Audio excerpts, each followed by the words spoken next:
నా తల్లిని ఆఖరి చూపు కూడా చూసుకోకుండా చేస్తావా? నువ్వు అసలు మనిషివి కాదురా, మనిషివి కాదు. మీ అమ్మకు వైద్యం చేయిస్తానని చెప్పాను గాని అంతిమ యాత్రకు ఏర్పాటు చేయిస్తాను చెప్పలేదే. ఆ రోజు ఏం చెప్పారా నువ్వు? ఈ అమ్మాయి తల్లికి వైద్యం చేయిస్తాను, తండ్రి వినిపిస్తాను చెప్పే కదరా ఈ అమ్మాయి తల ఉంచావు. ఇప్పుడు ఎందుకు వచ్చావు? ఎందుకు వచ్చావురా? మీ అందరితో సంప్రదింపుల కోసం రాలేదురా.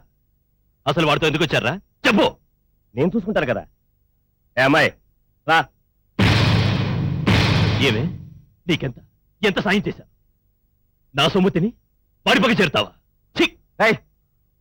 తల్లిదండ్రుల బతుకులను అడ్డం పెట్టుకుని ఒక ఆడదాన్ని వంచడం నువ్వు సాయం అనుకుంటున్నావేమో గాని మనిషి అన్న వాడి దృష్టిలో నువ్వు కసాయి వాడివిరా.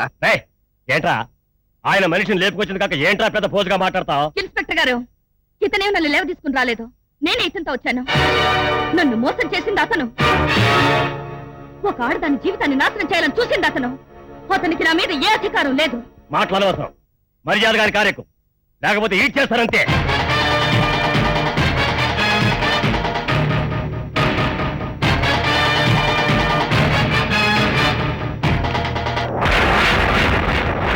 ఈ అమ్మాయి నీతో రాదు. మిమ్మల్ని అందరినీ కాదని నన్ను కాపాడింది. మీ నుంచి రక్షించుకోవాల్సిన బాధ్యత నాది. తిరిగెళ్ళా. కాదు కూడదు అన్నావో ఇక్కడే తెలుసుకుందాం. ఇదిగో చూడండి, ఆ అమ్మాయి రివర్స్ అయితే మనం ఏమీ చేసేది లేదు. ఇది పబ్లిక్ గా డీల్ చేసే వ్యవహారం కాదు.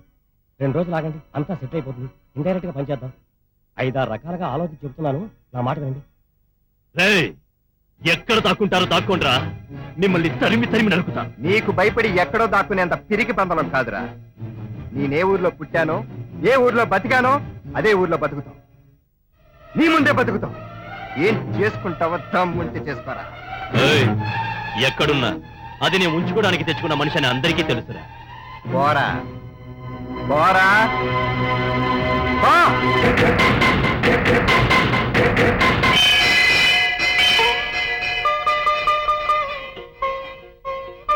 వాడు చెప్పినట్టు నీ జీవితం పంజరంలో చిలక కావడానికి వీల్లేదు. ఈ పల్లెటూరు గోరింక పెట్టిన కుంకుమతో చిలక పచ్చ కాపురం కావాలి. వాన వాన వెల్లువాయి కొండ కోన తుళ్ళిపోయి చెలియ చూపులే చిలిపి జల్లులై మేను తాకగా ఏదో ఏదో ఏదో హాయి.